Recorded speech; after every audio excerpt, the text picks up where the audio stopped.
Queridos irmãos, o nosso boa noite carinhoso a todos.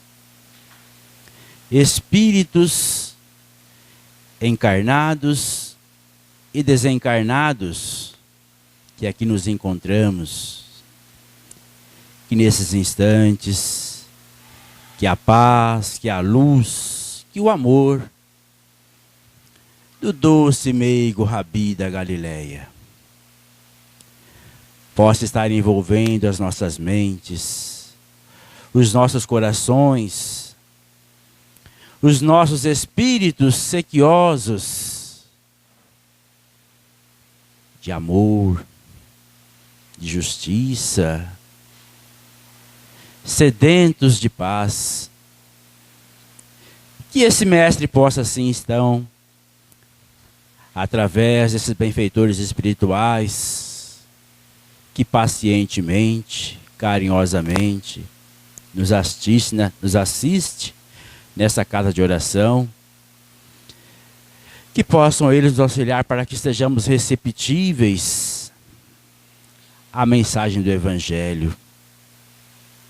E como é bom estarmos aqui. Como é bom nesses dias de tantas dores, nesses dias de tantos barulhos, tantos tumultos que o mundo lá fora está vivendo. Como é bom estarmos aqui.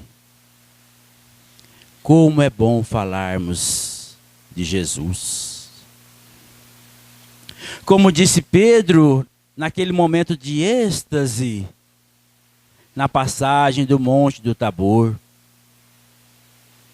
aonde ele extasiado diante daquelas três personalidades que se materializavam à sua frente, Jesus, João e Elias, o Elias redivivo, e Moisés. Aquelas três personalidades, guias da humanidade, certamente dirigidas pelo governador espiritual do planeta, e aonde Pedro propõe ao mestre: Senhor, já que estamos aqui, envolvidos pela tua luz, pelo teu amor, por que não façamos aqui 3 tendas? Uma para ti, outra para Elias e outra para Moisés. E Jesus olha para o discípulo amigo,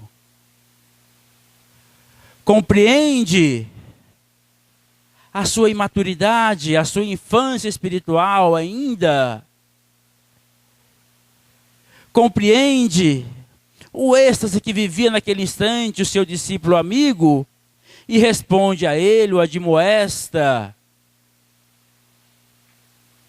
Ah, Pedro, com certeza seria muito bom, mas não podemos, Pedro. Não podemos ficar aqui parados. Não podemos ficar aqui passivos diante da dor que consome os nossos irmãos lá embaixo. Precisamos descer até lá, Pedro, porque aqueles que um dia conheceram o brilho das alturas não poderão se esquecer de que este brilho, de que esta luz só faz sentido, só tem significado, só existe no momento em que eu estiver dividindo esta luz com aqueles que ainda sofrem. E narra o apóstolo nesta passagem que ao raiar do dia, Jesus, juntamente com Pedro, com João, descem daquela montanha E quando chega ao sopé da montanha, encontra um pai que está com o filho nos braços, a sua carga sagrada, que se encontrava em aflição, tomada por um espírito, certamente, um espírito obsessor, que jogava aquela criança na terra, que causava sofrimento.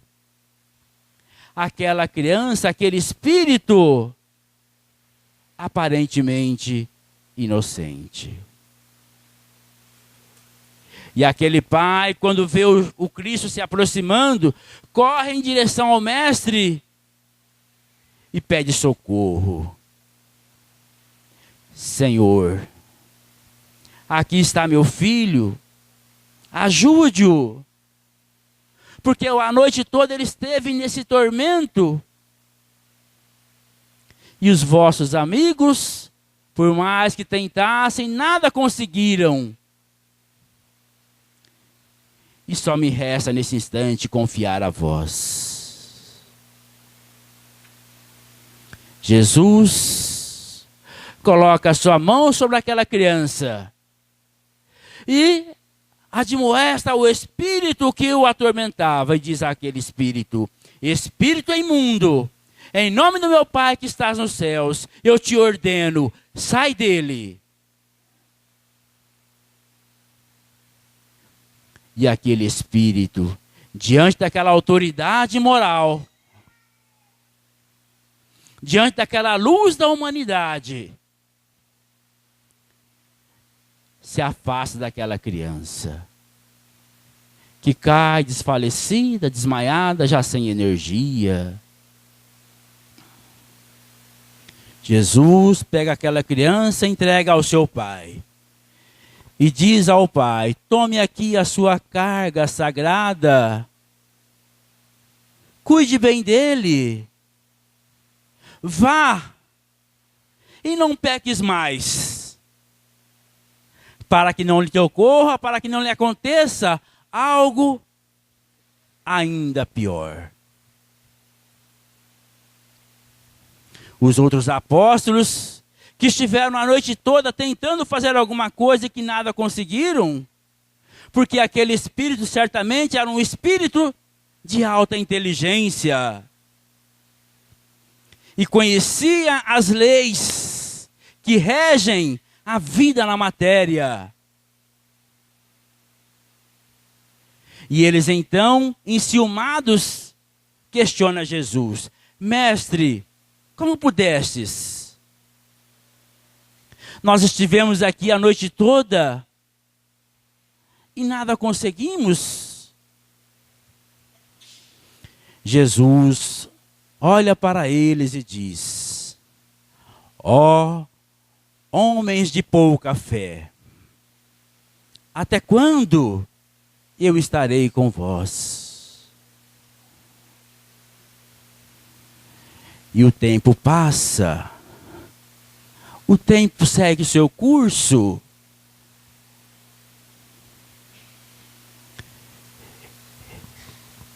E 1857 anos depois, a porta ao nosso planeta materializa-se entre nós o Espírito Consolador. Aquele que viria nos esclarecer essas coisas, aquele que viria para nos ensinar as coisas do Espírito, as leis que regem a vida do Espírito na matéria, as leis que regem a nossa viagem de espíritos eternos, de espíritos imortais, espíritos que um dia saídos do halo do Criador, do amor do Pai, centelhas divina, que na condição de simples e ignorante, realizariam toda uma viagem para que um dia chegássemos e chegaremos a condição de espíritos perfeitos, de espíritos puros. Mas o decorrer dessa viagem reserva a todos nós muitas dores, muitas lágrimas, muito trabalho, muitas lutas. Porque uma pedra embrutecida, um metal embrutecido, para que ele possa resplandecer todo o seu valor, o seu brilho, é necessário que ele passe pelo calor da lapidação, pelo calor da dor, pelo calor do trabalho, pelo suor das experiências. E é por isso que ele disse: a felicidade não é deste mundo. Mas lutem, não temas, siga, vá, porque eu estarei sempre convosco. Chegará o momento em que eu irei me recolher ao Pai. Mas eu não vos deixarei órfãos. No momento oportuno, eu rogarei ao Pai. E o meu Pai que estás nos céus vos enviará o Espírito da verdade, o Espírito Consolador. Aquele que se encarregará de vos orientar, de vos instruir, de vos ensinar todas estas coisas que neste momento ainda não consegues compreender. Que neste momento ainda não tens autoridade moral para dizer a esse espírito: sai dele. Porque essa autoridade moral, esta luz, só através da lapidação das nossas impurezas, das nossas imperfeições. Algo que um espírito como Cristo, este espírito que há 4,5 bilhões de anos atrás, 4,5 bilhões de anos atrás, recebeu do Pai a incumbência de ser o organizador, o governador deste planeta. Um espírito que há 4,5 bilhões de anos atrás já era um espírito puro. Já era um espírito que não estava mais sujeito às impressões da matéria, às sensações da matéria, às vaidades, às infantilidades, às imaturidades que ainda envolve todos nós, ainda espíritos, crianças que ainda somos. Mas ele nos fala das ovelhas que o meu Pai me confiou. Nenhuma se perderá.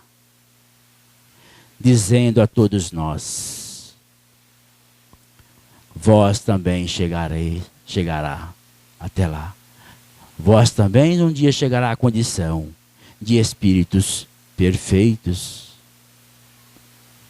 E ele nos traz então, através desse Espírito Consolador, dessa doutrina espírita, que para nós hoje não temos a menor dúvida de que é sim o Consolador prometido por ele há 2000 anos atrás.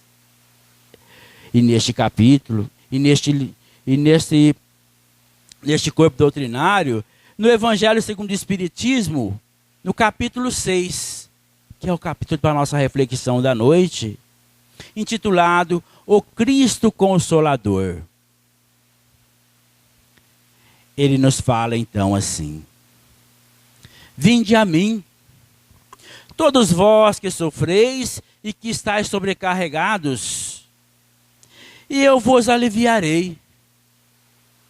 Tomai meu jugo sobre vós, e aprendei de mim, que sou brando e humilde de coração, e encontrareis o repouso de vossas almas, porque meu jugo é suave e o meu fardo é leve. São Mateus capítulo 11, versículo 28, 29 e 30. Todos os sofrimentos, misérias, decepções, dores físicas, perda de seres queridos, encontram na sua colocação, na sua consolação, na fé no futuro, na confiança na justiça de Deus, que o Cristo vem ensinar aos homens.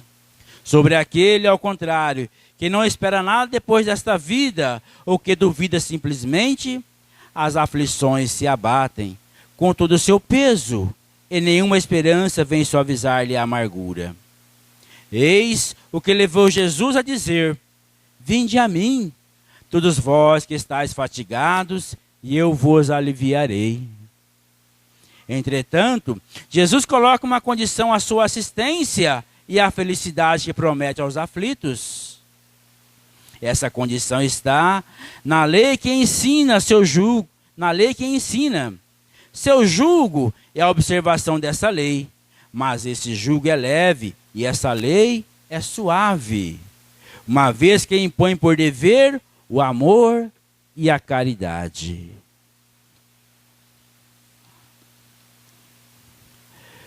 Primeiro ponto aqui,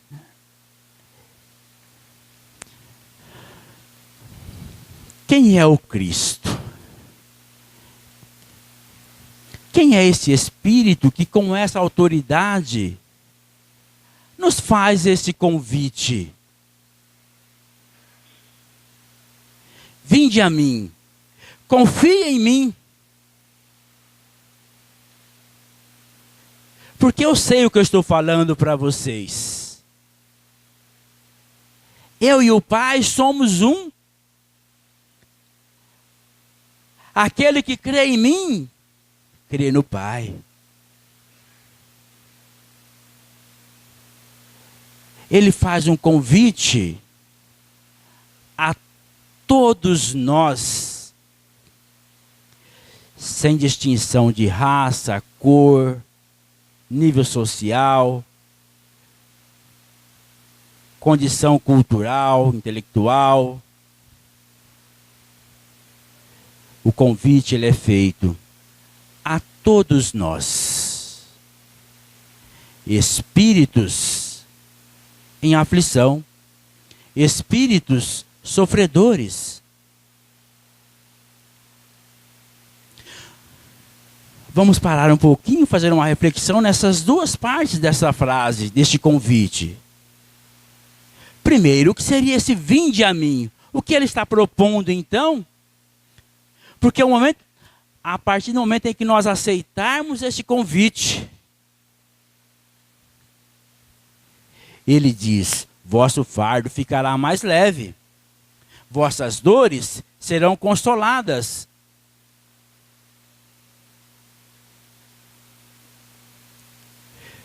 Quando Jesus diz o vinde a mim, ele não está pedindo para que nós o adoramos, como se adora os ídolos por aí. Ele não está pedindo para que nós o coloquemos num pedestal e fiquemos aplaudindo, cantando louvores, o adorando simplesmente, de um modo imaturo, de um modo infantil. Não é isto. Ele está nos dizendo que o caminho que vocês deverão percorrer, confia em mim porque eu já percorri esse caminho também. As dores que vocês estão sentindo hoje, um dia eu também já senti. Porque com absoluta certeza, a justiça divina não concede privilégios a ninguém. Todos nós estamos sujeitos às leis imutáveis. Assim sendo, Jesus também um dia surgiu como centelha divina na condição de um espírito simples e ignorante. e passou pela mesma trajetória que todos nós estamos passando. Em planetas que já nem existem mais. Em algum sistema solar por aí nesse universo que já nem existe mais. Porque se há 4,5 bilhões de anos atrás ele já era esse espírito solar, quantos bilhões de anos o espírito leva para sair da condição de simples ignorante para chegar à condição de espíritos puros? Quantos bilhões de anos levamos para chegarmos até essa condição que nós estamos hoje de espíritos pensantes? Idade da razão, pensamento contínuo, como explica André Luiz em suas obras. Alguns bilhões de anos. Então, qual será a idade deste Cristo planetário? Não sabemos. Por isso ele tem essa autoridade de fazer esse convite. E esse convite está nos dizendo assim: se desprendam do apego, se desprendam da materialidade. Não coloquem os vossos propósitos, os vossos fins, naquilo que a traça e que a ferrugem destrói. Mas busquem o valor do Espírito. Voltem-se para o Espírito imortal. Coloquem aí o seu foco, seus objetivos, seus propósitos. Ou seja, busquem as coisas do Espírito. Porque Jesus, queridos irmãos, se nós observarmos toda a sua obra, ele não falava para a matéria, ele não falava para corpos. Ele falava e fala sempre para espíritos imortais que somos todos nós. Como reproduz o evangelista em uma das passagens onde Jesus cura um cego.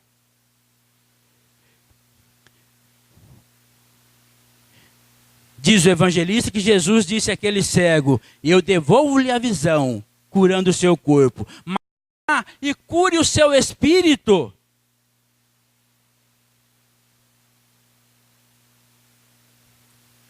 Porque se ele não tratasse, aquele indivíduo, se não tratasse de curar a si mesmo o seu próprio espírito, daqui um pouco, ele deixaria aquele corpo e retornaria num outro corpo deficiente, porque a doença não está no corpo, a doença está na alma. O corpo apenas reflete aquilo que nós trazemos em nosso espírito imortal. Por isso ele faz esse convite: vinde a mim. Busque as coisas do Espírito, busque as coisas do reino, busque as coisas do Pai. Todos vós que estáis cansados e aflitos e sobrecarregados, paremos para pensar. O que é que nos causa hoje, nesse momento das nossas vidas, hoje, dia 8 de junho de 2017, o que é que nos tem causado dores, aflições, tensões, estresse, angústia, depressão? São as coisas do espírito ou são as coisas da matéria?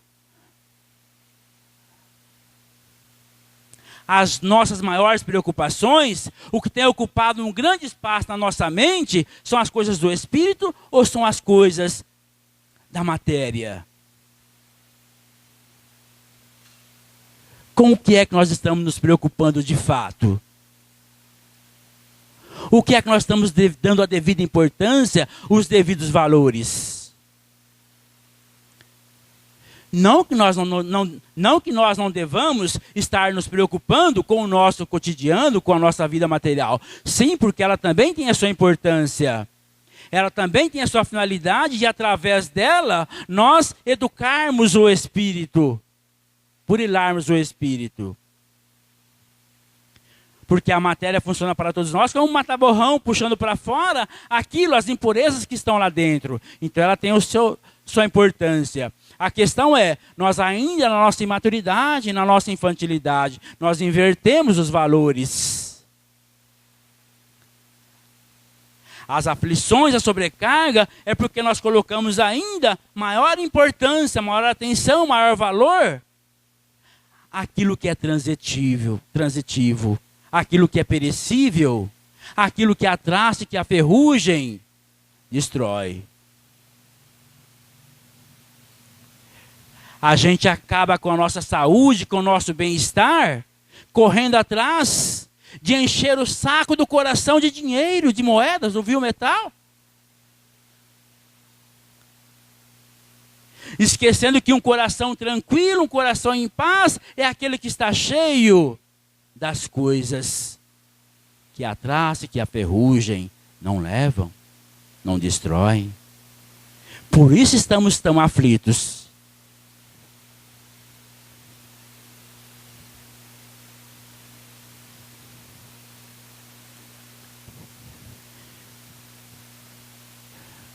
E Jesus então nos faz esse convite para que nós possamos rever os valores, a nossa escala de valores. E quando nós fazemos essa mudança de polaridade e passamos a observar aquilo que, de fato, amanhã será importante para mim, aquilo que após a morte será importante para mim, aquilo que na próxima encarnação será importante para mim, o fardo fica mais leve. Porque nós passamos a compreender um pouco melhor o porquê da dor, o porquê das aflições, o porquê do sofrimento.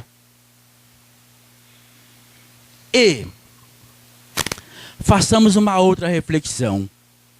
Nós estamos hoje vivendo em um mundo de provas e expiações, certo?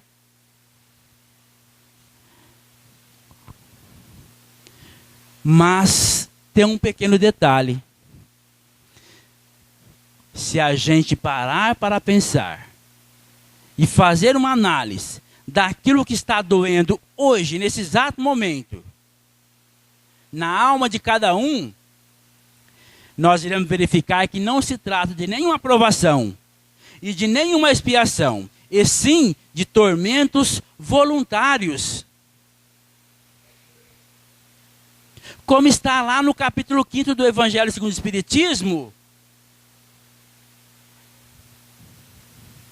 causas atuais das aflições. Por quê? 90% das nossas aflições, elas ocorrem, elas são de origem, de causas que nós poderíamos ter evitado.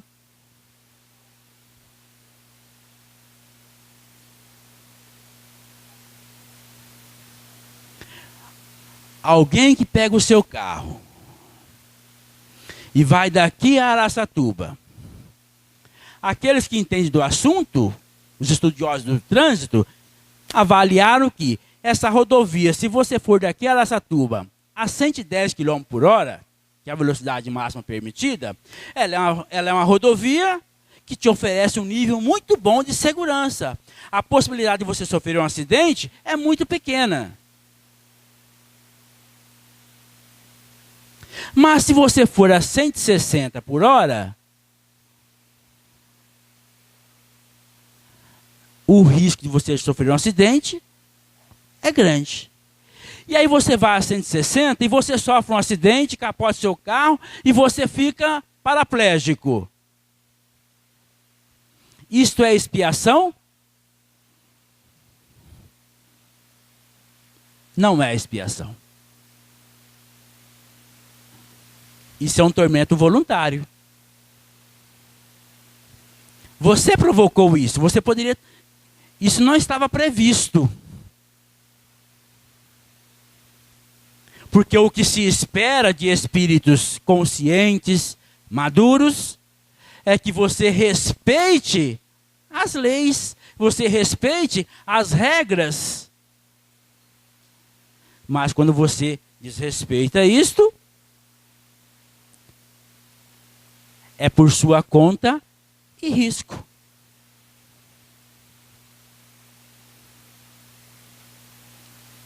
Aí eu saio daqui, estou indo para Araçatuba, eu vou a 160, eu tenho fé que nada vai me acontecer. Eu fiz uma prece antes.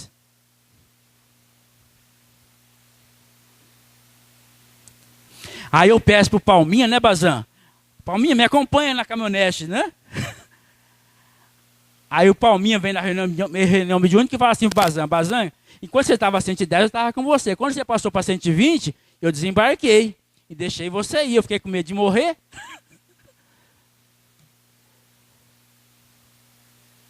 Por nossa conta e risco.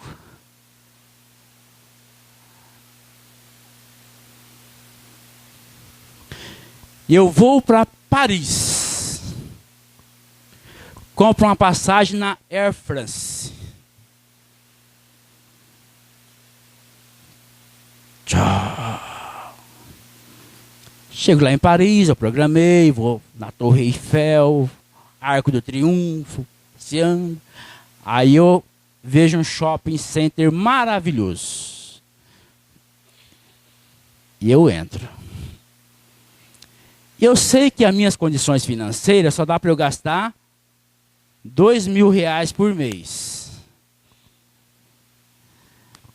Aí eu gasto R$10.000. Me afundo na dívida do cartão de crédito, gerando para mim uma dificuldade financeira. Isto é provação? Tormento voluntário. Imaturidade. Infantilidade. Deus não tem nada a ver com isso. Não estava na sua programação.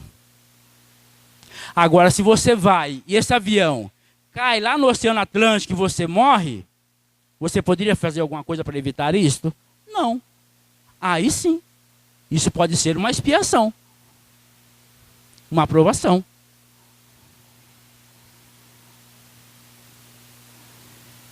E assim vale para tudo no nosso dia a dia. Então pare agora, faça uma autoanálise. Avalie quais são as causas do tormento que você está vivendo nesse momento. E verifique se é uma expiação, ou se é uma aprovação, ou se é um tormento voluntário. Nas provas e expiações, meus irmãos, são aquelas situações em que não tinha nada que eu pudesse fazer. Percurso do destino.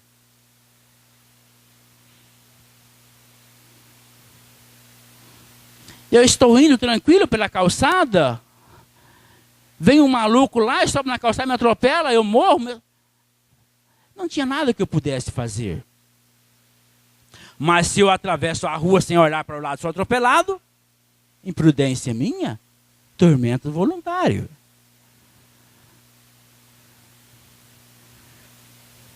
Eu sei que o álcool destrói a minha saúde. Alguém aqui programou na sua reencarnação de ser um alcoólatra? Como expiação? Eu tenho que passar pela aprovação do álcool, pela expiação do álcool, eu tenho que beber bastante para poder passar por essa aprovação de ter uma cirrose hepática. Está na programação de alguém?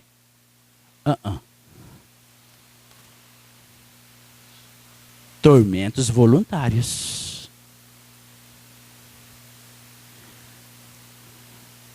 Assim, para quem fuma, assim para quem alimenta os vícios mais por aí que a gente sabe.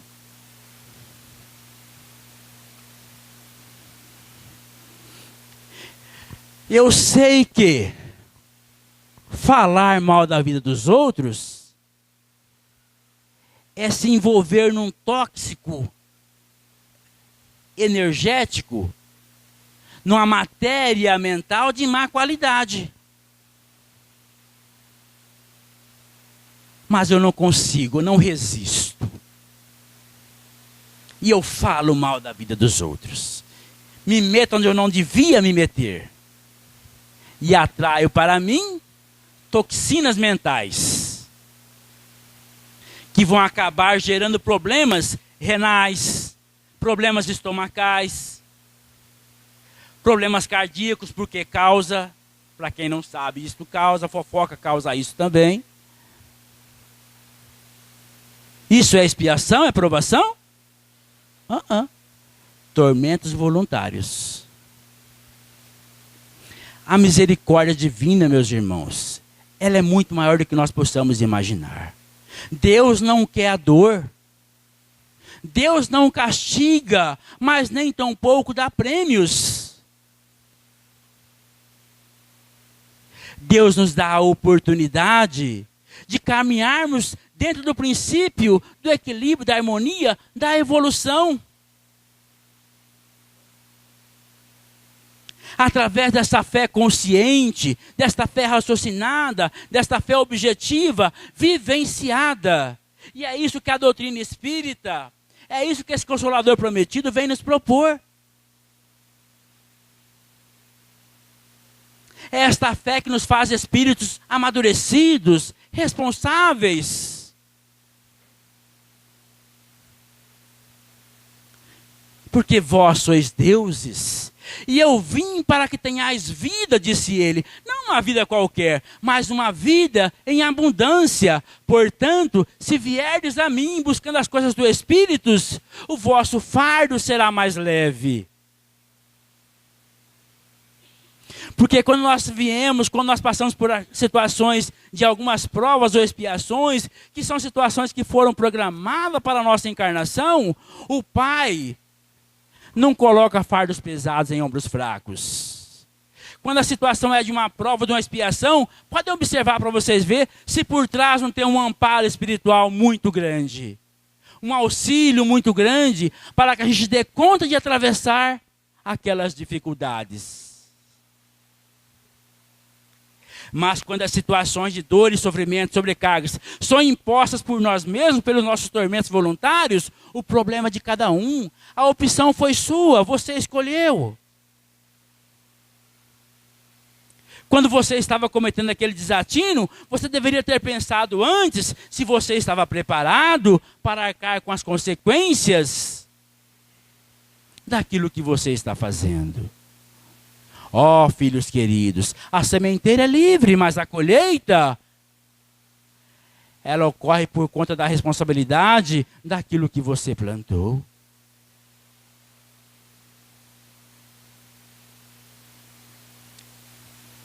Por isso, o doutrina espírita, esse espírito de verdade, vem nos falar ainda nesse capítulo, e ele coloca no final do capítulo 6, esse Cristo Consolador, coloca na primeira pessoa, nos deixando claro que é Ele o Cristo.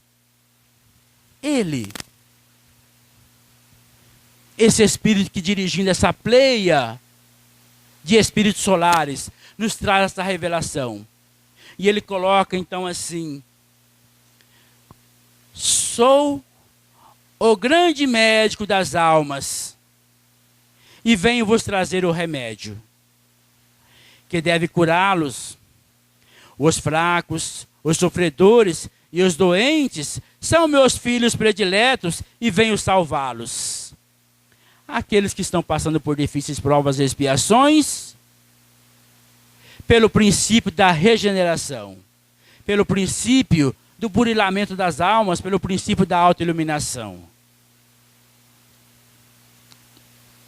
Vinde, pois, a mim, todos vós que sofreis e que estáis sobrecarregados, e serei aliviados e consolados. Revejam os vossos valores. Revejam onde está colocando a sua energia. Observe se aquilo que você está fazendo hoje realmente é importante para você. Acrescenta algo de bom, de útil para o seu espírito eterno, para o seu espírito imortal.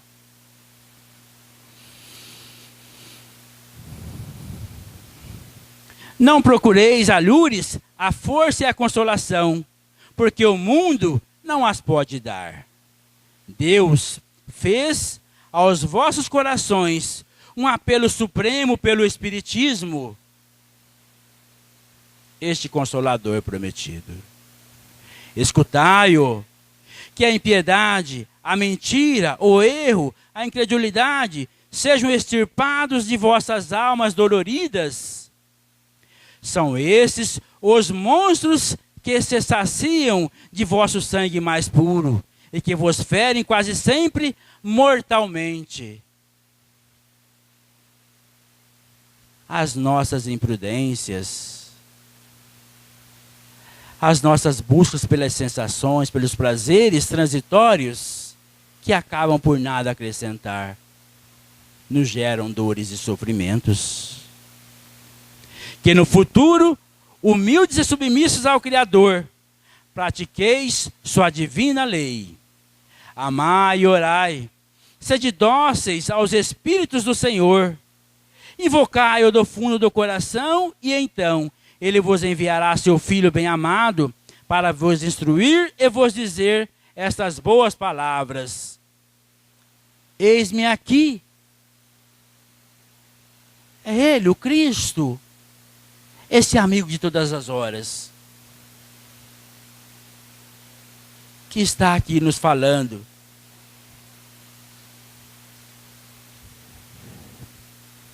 Venho a vós porque me chamastes, Espírito de verdade. É esse amigo que quer estar conosco, quer sentar conosco, ceiar conosco. Assim como coloca André Luiz no livro Missionários da Luz, no capítulo 10, quando eles estudam os fenômenos de materialização. Alexandre questiona por que essas reuniões não ocorreram, não ocorrem mais. E o orientador espiritual responde a André Luiz. Alexandre responde porque André Luiz o questiona. E ele responde: meu irmão, por parte de nós, a espiritualidade, nós gostaríamos sim que essas reuniões de materialização ocorressem com mais frequência, continuassem ocorrendo, porque é uma alegria estar convosco. Mas não é possível, porque as vossas criações mentais, ainda infantis, ainda imaturas, não estão permitindo que compreendam os princípios sagrados do amor do Pai. Assim sendo, é necessário que essa energia toda seja melhor utilizada, até o momento em que vós possais fazer merecedor de que estejamos mais próximos a vós. Porque esses espíritos luminares, esses espíritos superiores, queridos irmãos, não tenham dúvida que eles querem estar conosco o tempo todo. Porque aqueles que um dia conheceram o brilho das alturas querem estar conosco socorrendo a dor que sufoca aqui embaixo.